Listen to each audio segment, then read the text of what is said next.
দেউতা কালি ধীৰেনে পইচা কেইটকা দিলেনে বাৰু? নাই অ' নিদিলে। ইমানকৈ কোৱাৰ পিছতো সেই ধাৰকেইটা দিয়া নাই অ' দোকানৰ। ইমান দিগদাৰ হৈছে নহয়। দোকানৰ বজাৰ কৰিবলৈ আছে, এতিয়া ধাৰকেইটা মানুহবোৰ নিদিলে মানে কেনেকৈ বজাৰ কৰোঁ বাৰু? মানে কৈছোঁ নহয়, মানুহবোৰক ধাৰ নিদিলেও বেয়া পায়, আকৌ ধাৰ দিলেও এয়াহে পইচা দিবলৈ টান পায় বস্তু খাই পেলাই। কি কৰিম আৰু? সঁচাকৈ দেই, সেইকাৰণে বৰ দিগদাৰ হয়। বাকী বিচাৰি বিচাৰিনো কিমান যাম আৰু। মই কেইবাদিনো কৈছোঁ মানুহজনক, কিন্তু পইচা কেইটকা দিম দিম কৈ পেলাই পইচা কেইটকা নিদিয়ে আকৌ। কি কৰিবা দেতা? এতিয়া দেখোন দোকানত তেনেকৈ মাল নাইকিয়া হৈছে। মোৰ ওচৰতো বৰ বেছি টকা নাই। সেইকেইটকা পইচা দিব পাৰিম বাৰু। সেইকেইটকা পইচা দি নহ'লে দোকানত মালখিনি ভৰাই লওঁ নেকি বাৰু? নে কি কৰা যায়? পিছে বাবা, পইচা বহুত কেইটকা লাগিব নহয়। তই পইচা ক'ত পালিনো? কেলে মিতালী নবৌৱে ভাৰ পাচি বনাব লৈছিলে নহয়, সেয়া তাকে 4যোৰ বনালোঁ। বেছি কেইটকা নাই বাৰু, এই 2100-2200মান টকা আছে। হ'বনে বাৰু সেইকেইটকাই? তই যদি সেইকেইটকা পইচা মোক দিয়, আকৌ তইনো কেনেকৈ চলিবি? তোকো লাগিব নহয়। হ'ব দে, নালাগে নহ'লে। সেইকেইটকা পইচা তই থৈ দে। মানুহবোৰে বাকী দিলে মানে লাহেকৈ দোকানত বস্তু ভৰাব লাগিব আৰু। মানুহবোৰে পইচা দিব কেতিয়া আৰু তুমি দোকানত বস্তু ভৰাবা কেতিয়া? এনেকৈ হ'লে মানে আমাৰ দোকানখন নচলিব নহয়। বহুত দিন বন্ধ হৈ থাকিলে মানে কেনেকৈ হ'ব বাৰু কোৱাচোন? এইকেইটকা পইচা ল'বা দিয়া, যিখিনি বস্তু আহে সেইখিনি আৰু দোকানত ভৰাই দিবা আৰু। বাবা, সেই পইচা কেইটকা তই কষ্ট কৰি পাইছ, সেইকেইটকা তোৰহে পইচা, তই থৈ দে। তোৰ কিবা কামত লাগিব নহয়। সেইকেইটকা তাৰ পইচা কেনেকৈ হ'ল? সি ভাৰ পাচি যে বনাবলৈ বাঁহ ক'ত পাইছে? বাঁহটো মোৰ ঘৰৰ বাৰীয়ে বাঁহ লৈছে নহয় জানো? সেই বাঁহকেইটা কি সি কিনি লৈছে নেকি? নাই কিনা নহয়। তেতিয়াহ'লে সেইকেইটকা তাৰ পইচা কেনেকৈ হ'ল? ঐ ল'ৰা, যিকেইটকা পইচা আছে সেইকেইটকা পইচা তই মোক দিবি। তুমি মানে একদম টপকৈ মাত খাৰ মাতিবলৈ আহিলে আৰু ন? হা? বাঁহখিনি জোৰ পাই লওক। কষ্টটো সি কিমান কৰিছে আকৌ। ভাৰ পাচি দুযোৰ বনাওঁতে কিমান কষ্ট হয়। হা? বাঁহ চোচাৰ পৰা ধৰি বাঁহকেইডাল গঠালৈকে কিমান হয় কষ্ট। তুমি জানো? নাজানা নহয়? তুমি এনেই মাত নামাতিবা, বুজিছা? কষ্ট কিমান হয় সেইটো মোৰ চাবলগীয়া বিষয় নহয়, কিন্তু সি বাঁহকেইডালটো মোৰ ঘৰৰ বাৰীৰ পৰাই নিছে। হা? সিটো মোৰ নিজৰ সন্তান নহয় নহয়। সি এনেই কি চব বস্তু ওপৰতহে পাব নেকি? হেৰা, তুমি কি মোৰ ঘৰ বাৰী কৈ আছাহে? হে? এইখন মোৰ ঘৰ। মই তোমাক এইখন ঘৰলৈ বিয়া পাতি আনিছোঁ। আৰু সেই বাঁহকেইজোপা মোৰ দেউতাকে ৰোৱা। বুজিছা? ইয়াত তোমাৰ অধিকাৰ নাই, মোৰো অধিকাৰ নাই। তুমি এনেকৈ কথা নক'বা। প্ৰতিটো সময়তে খালি ল'ৰাটোক মোৰ ল'ৰা নহয়, লোকৰ ল'ৰাহে, আমুক তামুক, এইবোৰ কথা তুমি কেলৈ কোৱা? হে? হ'ব, আপুনি প্ৰতিটো মুহূৰ্তত তাৰ ছাইডত হৈ পেলাই কথা নক'ব, গম পাইছে? কি যাদু কৰিলে আপোনাক নাজানো আৰু। আপুনি নিজৰ ল'ৰাটোৰ কথা পাহৰিয়ে গ'ল। হা? এইটো ক'ৰ পৰা জানো পালে ইয়াক এইটোত লগাই পেলাই আপুনি নিজৰ ল'ৰাটোক মৰম চেনেহ কৰিবলৈকে পাহৰি গ'ল। নিজৰ ল'ৰাটোতকৈ আপুনি ইয়াকে বেছি মৰম কৰে। এইটো আপদটো ক'ৰ পৰা জানো আহিলে নহয় ঘৰখনলৈ। ই অহাৰ পৰাই গোটেই ঘৰখন টচ নচ হৈ গ'ল আমাৰ। হেৰা, তুমি কিন্তু জোখতকৈ বেছি কথা কৈ আছা দেই। মই কৈ দিছোঁ, মোৰ বেছি খং উঠাৰ আগতে তুমি ইয়াৰ পৰা যোৱা, এতিয়াই যোৱা। দেউতা, হ'ব দিয়ক, আপুনি মাক খং নকৰিব। মা, ৰ'ব, আপোনাক মই টকাকেইটা ভিতৰৰ পৰা আনি দিছোঁ, ৰ'ব। আপুনি খং নকৰিব মা, খং নকৰিব। ঐ, তই কাক মা মাতিছ? হা? কাক মা বুলি মাতিছ তই? তোৰ মাৰে, মই নহয়। চালা আপদ, তোৰ কাৰণে গোটেই ঘৰখন আমাৰ খেলি মেলি হৈ গৈছে। তোৰ কাৰণে আজি মোৰ মানুহজনে নিজৰ পুত্ৰক মৰম নকৰা হৈছে, গম পাইছ? একমাত্ৰ তোৰ কাৰণে। ৰীতা, মই তোমাক ইয়াৰ পৰা যাবলৈ ক'লোনে নাই? হা? ক'লোনে নাই মই তোমাক ইয়াৰ পৰা যাবলৈ? বৰ একেবাৰে পুতেকটোৰ কাৰণে মোক আপুনি আজি এনেকৈ কথা ক'ব পৰা হ'ল ন? ৰ'ব, আপোনাক মই ভালকৈ হেঁকা দিম। দেউতা, আপুনি মাক এনেকৈ কিয় ক'ব লাগে বাৰু কওকচোন? দেখিছেনে, মায়ে খঙতে গুচি গ'লগৈ। দেখিছ নাই কেনেকুৱা ধৰণৰ কথা কৈছে? বাবা, তই মাৰৰ কথা শুনি পেলাই দুখ নকৰিবি। নাজানো আৰু মায়ে কিয় জানো তোক ইমান বেয়া পায়। তই সেইবোৰ অকণো চিন্তা নকৰিবি বাবা। এইখন ঘৰ তোক মায়ে ছাপোৰ্ট নকৰিলেও মই আছোঁ। মই তোৰ লগত সদায় থাকিম। জীৱনৰ শেষ উশাহটোলৈকে মই তোৰ লগত থাকিম বোপাই। হ'ব দে দেউতা, তুমি দুখ নকৰিবা। মই বাৰু বেয়া নাপাওঁ, মই জানোৱেই মায়ে এনেকুৱাই কথা কয় মোক। আৰু নিজৰ মাককে কোনোবা বেয়া পায় নেকি? পিছে দেউতা, তুমি বহা, মই অকণমান ওলাই যাওঁ। নাজানো আৰু এই মানুহজনীৰ মূৰত কি চলি থাকে জানো। ল'ৰাটোক আজিলৈকে নিজৰ সন্তান বুলি ভাবিব নোৱাৰিলেও ইমান ভাল ল'ৰাটো। হা? চালা, আমাৰ নিজৰ যোনটো সেইটো অধপতনে গ'ল সেইটো। চালা, একো কাম বন এটা নাই, বাপেকৰ ওপৰত দমদমনি মাৰি তাক খাবলৈ দিবা। চালা। ইও দেহি, ল'ৰাটো ইমান ধুনীয়াকৈ শুই আছে, জগাবলৈ মনে যোৱা নাই। কিন্তু নজগাটো নহ'ব নহয় আকৌ ভাত খাবই হ'ল বাবা অ' বাবা বাবা অ' বাবা উঠ আকৌ ভাত খাবই হ'ল অ' বাবা উঠ উঠ উঠ উঠ মা তোৰ পৰা যে অকণো শান্তি নাই দেই মানে হোৱাটো শান্তি নাই কৈছোঁ নহয় অকণমানো ভালকৈ শুবলৈ নিদিয় শুহে খালি জগাবলৈ আহিবি তই এতিয়া চাচোন 10টা 11টা বাজিব হ'ল এতিয়ালৈকে আকৌ মানুহ শুই থাকে হা উঠ ভাত খাবই হ'ল মই এতিয়া ভাত চাত খাব নাই দেই অকণমান শুই লওঁ যা তহঁতৰ যদি ইমান ভোক লাগিছে তহঁতি খাই লোকে তই যে মানে কি ল'ৰা কৈছ নহয় ভাতকেইটা হওঁতেই গৰমে গৰমে খাই ল'ব লাগে এতিয়া আকৌ অকণমান বোলে শুই লওঁ এতিয়া কি শুবলৈ সময় আছে নেকি উঠ বাপা উঠ মুখ হাতকেইটা ধুই ভাতকেইটা খাই লহি হে তেৰিকা নাখাওঁ বুলি কৈ আছোঁ কিনো ইমান জোৰ জবস্তি কৰি আছ যা তহঁতি খাগৈ যা অঁ মা তুমি হপাই ইয়াতে আছা মই তোমাক গোটেইখন বিচাৰি ফুৰিছোঁ মোক বিচাৰি ফুৰিবলৈ তোৰ আকৌ কি হ'ল নহয় মা মই দোকানলৈ যাম বুলি ভাবিছোঁ দেউতাৰ বোলে আজি অকণমান গাটো বেয়া লাগিছে সেইকাৰণে ভাতকেইটা খাই ল'ম বুলি ভাবিছিলোঁ আহাচোন যদি ভাত হ'ল মোক ভাতকেইটা দি ল'বাহি অকল খালি খাওঁ খাওঁকৈ থাকিবি এনি টাইম কি তোৰ মূৰৰ সকে ধৰিয়ে থাকে নেকি ভাত চাত হোৱা নাই মোৰ যা তেনেকৈ যা মা এতিয়া 11টা বাজিব হ'ল এতিয়ালৈকে ভাত হোৱাই নাইনে তোমাৰ নাই হোৱা মোৰ ভাত এইখন মোৰ ঘৰ মই ভাত কেতিয়া বনাওঁ কেতিয়া কি কৰোঁ সেইটো মোৰ কথাহে মই কি ৰুমতে চলিম নেকি কামৰ কাম এখন নাই অকল খালি খাওঁ খাওঁকৈ থাকিবি এনি টাইম অকল খালি খাওঁ ওপৰতে খাবলৈ পাইছতো চালা নহয় মানে মা ভাবিছিলোঁ দুপৰীয়া আজি ভাত খাবলৈ নাহোঁ সেইকাৰণে একেবাৰে দোকানলৈ মানে মই ওলাই যাম বুলি ভাবিছিলোঁ সেয়েহে মই ভাতকেইটা খাই যাম বুলি ভাবিছিলোঁ হ'ব দিয়া আৰু ভাত হোৱা নাই যদি নাখাওঁ আৰু আচলতে মই ভাইটিক মানে ভাত খাবলৈ জগাই থকা নিচিনা শুনিছিলোঁ সেইকাৰণেহে কৈছিলোঁ ভাতকেইটা দিবলৈ মই মানে মোৰ ল'ৰাটোৰ লগত কি কথা পাতোঁ তই সেয়া মনে মনে শুনি থাক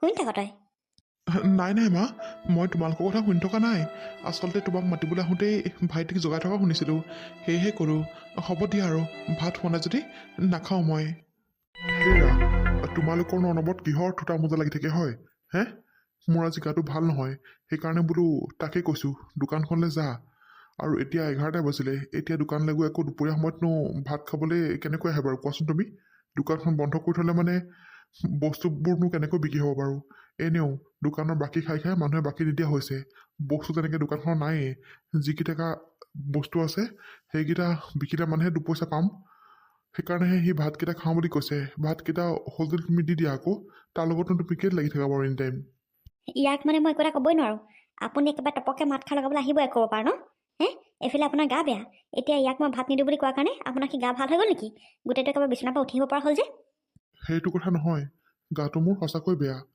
আচলতে বিচনাত পৰি পৰিয়ে তোমালোকৰ কথাবোৰ শুনি আছিলোঁ মই তোমালোকে যিবোৰহে কথা কৈছা নহয় মই নুঠি নোৱাৰিলোঁ মানে সেইকাৰণেহে বিচনাৰ পৰা উঠি আহিলোঁ যদি তোমাৰ ভাত হ'ল তাক ভাতকেইটা খুৱাই পেলাই দোকানলৈ পঠিয়াই দিয়া তুমি কি ভাবিছা নেকি দোকানত কি একো কষ্ট নহয় দোকানত কিমান কষ্ট হয় এদিন গোটেই দিনটো দোকানত থাকিলে মানে গম পাবা ঘৰত থকা মানুহে তুমি কি গম পাবা তুমি হেৰি আপোনাক কিন্তু মই লাষ্ট বাৰৰ কাৰণে কৈছোঁ আপুনি এনেকৈ ইয়াৰ কাৰণে মূৰত কিন্তু কাজিয়া কৰিব লাগিব দেই মই কৈ দিছোঁ লোকৰ এটা কাৰণে আমাৰ এই মধুৰ সম্পৰ্কবোৰ আপুনি দিনক দিনে বেয়া কৰিবলৈ লৈছে এইটো তেজ খোৱাটো ক'ৰ পৰা জানো আহিলে ই গোটেই ঘৰখন জুই লগা শেষ কৰিছে মোৰ ভাগৰ চালা হেৰা তুমি সদায় সদায় তাক এনেকৈ কিয় গালি গালাজ পাৰা বাৰু দেউতাও হ'ব দিয়ক ঘৰখন এনেই হুলস্থুলীয়া পৰিৱেশৰ সৃষ্টি নকৰিব হ'ব দিয়ক যদি ভাত নাই হোৱা মই ভাত নোখোৱাকৈ যামগৈ দিয়ক মই বাহিৰতে কিবা এটা খাই ল'ম দেউতা আপুনি যাওক আপোনাৰ গাটো বেয়া নহয় আপুনি বিচনাত অকণমান ৰেষ্ট লওকগৈ মই দোকানলৈকে ওলাই যাওঁ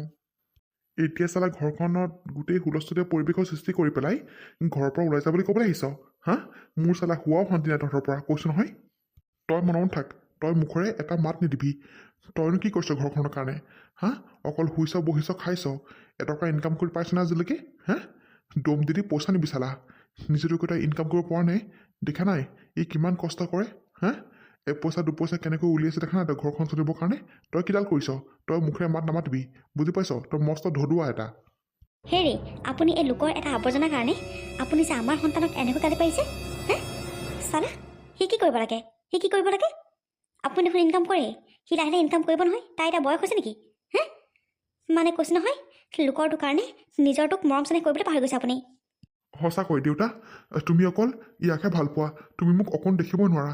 এনি টাইম অকল বক বক বক বকে কৰি থাকা। মই চাগে এখন ঘৰত থকা তোমাৰ সহ্যই হোৱা নাই, নহয় জানো? মই ওপৰতে খাওঁ, নহয় জানো দেউতা? আৰে সেইটো কথা কোৱা নাই মই। তই কথাবোৰ অকণমান বুজিবলৈ চেষ্টা কৰ। তই কথাবোৰ বেছি বেয়ালৈ নিনিবি। এই হ'ব হ'ব, থকহে আপুনি, থক। কোনটো চেঞ্চত কথা কৈছে মই গম পাইছোঁ নহয়। লোকৰটো কাৰণে আপুনি মোৰ নিজৰ সন্তানটোক এনেকুৱা ব্যৱহাৰ কৰিছে, চালা। ভাইটিও, মা, তোমালোকে দেউতাৰ কথাবোৰ নধৰিবা। দেউতাই এনে কৈছে আৰু। হ'ব দিয়াচোন, এইবোৰ বাদ দিয়া এতিয়া। হ'ব দিয়া, মই ভাত চাত একো নাখাওঁ। মই দোকানলৈকে ওলাই যাওঁ। হ'ব, আৰু ঘৰখনত যাতে হুলস্থুলীয়া পৰিৱেশৰ সৃষ্টি হ'ব নালাগে আৰু। তই এক নম্বৰ কলি এখন ঘৰৰ কাৰণে। তই ওলাই যাবি এখন ঘৰৰ পৰা, তই এখন ঘৰৰ পৰা ওলাই যাবি। তই থকাৰ পৰাহে এখন ঘৰত ইমান কাজিয়া পেচাল হ'বলৈ হৈছে, গম পাইছ ন? তই এক নম্বৰ কলি এখন ঘৰৰ কাৰণে। ৰীতা, কথা অকণমান মোক চম্ভালি ক'বা। মুখত যি আহে তাকে বৰকি নিদিবা। দেউতা, হ'বচোন হ'ব। দেউতা, ব'লক, আপুনি বিচনাত অকণমান পৰি দিব ব'লক। ময়ো দোকানলৈ যাওঁ দেউতা, ব'লক। এই মূৰ্খ মানুহৰ লগত কোনোবাই তৰ্ক কৰে নেকি? এইটো ঘৰখনৰ পৰা কেনেবাকৈ যদি আঁতৰাব পাৰোঁ নহয়, তেতিয়াহে আমাৰ ঘৰখনলৈ শান্তি নামি আহিব। ইয়ে এক নম্বৰ কৈছোঁ নহয়, এক নম্বৰ কলি এখন ঘৰৰ কাৰণে। ইয়াৰ কাৰণে ঘৰখনত সদায় কাজিয়া হয়। চালা, আপদটো এইটো ক'ৰ পৰা জানো আহিলে নহয় ঘৰখনলৈ। ইয়াৰ কাৰণে এওঁ আমাৰ নিজৰ ল'ৰাটোক পাহৰি গৈছে। আমাৰ নিজৰ ল'ৰাটোক এইখন ঘৰৰ বুজা বুলি ভাবিছে। নাই, এনেকৈ যদি সদায় চলি থাকে নহয়, মোৰ ল'ৰাটোক এওঁ দেখোন পাহৰিয়ে যাব। এইটো মই হ'বলৈ কেতিয়াও দিব নোৱাৰোঁ। মই নিশ্চয় কিবা এটা ব্যৱস্থা কৰিবই লাগিব অতি সোনকালে। সঁচাকৈ বাৰু মই সেইখন ঘৰত থকাৰ কাৰণে মা আৰু দেউতাৰ মাজত কাজিয়া হয় নেকি? মায়ে সদায় মোক সেইটো কথাই কয় যে সেইখন ঘৰৰ কাৰণে মই কলি, মই সেইখন ঘৰৰ কাৰণে আৱৰ্জনা। মই সঁচাকৈ বাৰু আৱৰ্জনা নেকি বাৰু? মোৰ কাৰণে ঘৰখনত সদায় হুলস্থুল হয় নেকি বাৰু? নাজানো আৰু মায়ে মোক সদায় কিয় এনেকৈ কয়। মইনো মাক কি কৰি দিয়া নাই বাৰু? মায়ে যিবোৰ কৰিবলৈ কয় সদায় মই সেইবোৰেই কৰোঁ দেখোন। বাকীটো মই মাৰ পৰা একোৱেই নিবিচাৰোঁ। অকল সময়ত ভাতকেইটা দিবলৈ কওঁ। ভাতকেইটাও কেতিয়াবা দিয়ে, কেতিয়াবা নিদিয়ে। দেউতা থাকিলে কাহানিবা ভাত খাবলৈ পাওঁ, কাহানিবাতো ভাত নোখোৱাকৈ গোটেই দিনটো পাৰ হয়। আকৌ ৰাতি দেউতা আহিলে মানেহে একেলগে ভাত সাজ খাওঁ। দেউতা নহ'লে মানে সেইখন ঘৰত মোক ভাইটি আৰু মায়ে অকণোৱে ভাল নাপায়, অকণো দেখিবই নোৱাৰে। কি কৰোঁ বাৰু মই? এইখন ঘৰৰ পৰা বহুত দূৰলৈ গুচি যাওঁগৈ নেকি বাৰু? এই সাধাৰণ ভাতকেইটা খোজোতেই ঘৰখনত আজি ইমান এটা হুলস্থুলীয়া পৰিৱেশ সৃষ্টি হ'ল। হে প্ৰভু, এনেকৈ হ'লে কি হ'ব বাৰু? মায়েনো মোক কিয় দেখিব নোৱাৰে? মাকনো মই কি জগৰ লগালোঁ বাৰু? ৰাতি কালি ভাতকেইটা খোৱা ইমান ভাল নহ'লেই। এতিয়া সেই দিনটোৰ কাৰণে দোকানলৈ ওলাই আহিছোঁ কাৰণে ভাতকেইটা খাই আহিম বুলি ভাবিছিলোঁ। তাৰ কাৰণে ইমান মানে হুলস্থুল নহয় ঘৰখনত, কি ক'ম। দেউতাই মোৰ ফালে মাত মাতে যদিও ভাইটি আৰু মায়ে দেউতাক অকণ দেখিব নোৱাৰে। অকল একমাত্ৰ দেউতাই মোৰ ছাপৰ্টত কথা কোৱাৰ কাৰণেই তেওঁক অকণ দেখিব নোৱাৰে। মইনো কি কৰিলোঁ বাৰু? তেওঁলোককনো মই কি অশান্তি কৰিছোঁ? হে প্ৰভু, কি কৰোঁ মই? একো ভাবিয়ে পোৱা নাই। মোৰ কাৰণে যদি সঁচাকৈ সেইখন ঘৰত অশান্তি হৈ আছে, তেতিয়াহ'লে মই সেইখন ঘৰৰ পৰা চিৰ জীৱনৰ কাৰণে গুচি আহিব লাগিব আৰু। সঁচাকৈ দেই, নিজৰ নহ'লে মানে সকলোৱে মিছা। আজি মোৰ নিজৰ মা দেউতা থকা হ'লে এনেকুৱা কেতিয়াও নকৰে। নিজৰ মাজনী থকা হ'লে আজি মোক খালী পেটেৰে দোকানলৈ কেতিয়াও নপঠিয়ালেহেঁতেন। এতিয়া লোকৰ মাৰ কাৰণে এনেকুৱা কৰিছে মোক। আচলতে মই লোকৰ মা বুলি কেতিয়াও ভবাই নাছিলোঁ, সদায় নিজৰ মা বুলি ভাবোঁ। কিন্তু তেওঁকহে মই তেওঁৰ মনত মই স্থান নাপালোঁ আজিলৈকে। নাজানো আৰু কি দুখ মোৰ। একোৱে নকৰোঁ মই তেওঁ যি কয় সেয়াকে শুনো মই। তথাপিও তেওঁক মই আজিলৈকে শান্তি লগাব নোৱাৰিলোঁ আৰু সেইখন ঘৰত। ঐ বিপ্লৱ, ইমান মন কাণ মাৰি ক'লৈ যাওঁ তই? কি কবি আৰু গণেশ, জানই দেখোন মোৰ জীৱনটো কিবা কচুপাতৰ পানীৰ নিচিনাও। মানে কি ক'ম আৰু, এনেই জীয়াই থাকিব লাগে, জীয়াই আছোঁ আৰু। তাৰ বাদে একোৱেই নাই মোৰ জীৱনটোত। সঁচাকৈও ভগৱানে মোক জানো কিয়নো জীয়াই ৰাখিছে। সোনকালে মাৰি নিলে হ'ল আৰু, সেয়াকে সদায় প্ৰাৰ্থনা কৰোঁ ভগৱানৰ ওচৰতো। হেই, এনেকৈনো কিয় কৈছোঁ বাৰু? কি হ'ল? আকৌ মানে ঘৰত কিবা হ'ল নহয় জানো? কি কবি আৰু, ঘৰখনত সদায় মোৰ কাৰণে অশান্তি হয় অ'। মই একো এটা ক'বই নোৱাৰোঁ। নাজানো আৰু, মায়ে মোক আজিলৈকে নিজৰ সন্তান বুলি কেতিয়াও মানি ল'বই নোৱাৰিলে। তেওঁৰ কাৰণে ইমান মই কষ্ট কৰোঁ, তেওঁ যি কয় তাকে শুনো জাননে। কিন্তু তথাপিও তেওঁৰ হৃদয়ত মই স্থান ল'বই নোৱাৰিলোঁ আজিলৈকে। তাকেই ভাবিছোঁ ভগৱানে কিয় জানো জীয়াই ৰাখিছে মোক। ৰচোন, এনেকৈ নকবি।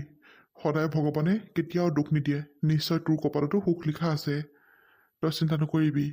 পিছে বিপ্লৱ, এটা বৰ ডাঙৰ কথা ক'বলগীয়া আছে তোক মোৰ। ডাঙৰ কথা? কি ডাঙৰ কথা কচোন? কম ৰ। তোক ক'বলৈকে মই হাপাথুৰি খাই আহিছোঁ। এইটো কথা শুনিলে মানে তয়ো আচৰিত হবি।